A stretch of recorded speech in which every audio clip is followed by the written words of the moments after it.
အားလုံးပဲမင်္ဂလာပါ Tasty Vlog ကနေကြိုဆိုပါရစေဒီနေ့ဆက်ထားတာကတော့စီပြန်နေတဲ့မဆလာနဲ့တင်းတင်းလေးနဲ့ကြက်အမြင့်ဟင်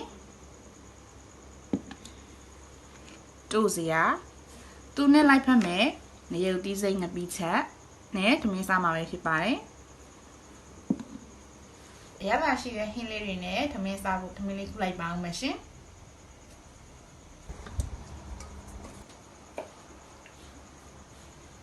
ကြက်အမြင့်ဟင်းရဲ့အနှစ်ကိုသမင်းပြူပူလေးပေါ်စမ်းပြီးစားပါတော့မယ်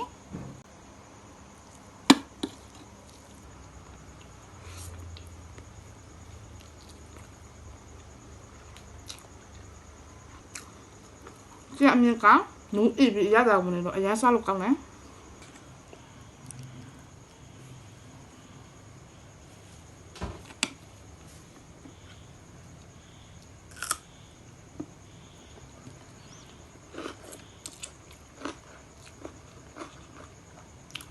ငပိကြက်လေးရတယ်ငရုတ်စိမ့်နဲ့ဆက်လေးချက်ထားတော့သူ့ကြံနဲ့တွဲစားလိုက်တာမှအရင်က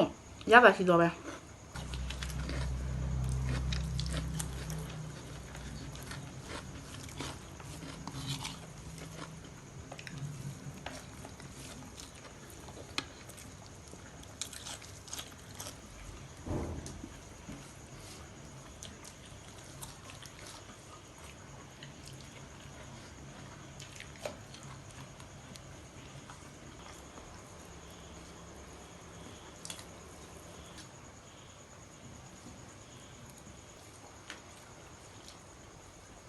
စားလို့ကောင်းလို့အရသာဘယ်လိုပြောရမှန်းမသိတော့ပါဘူး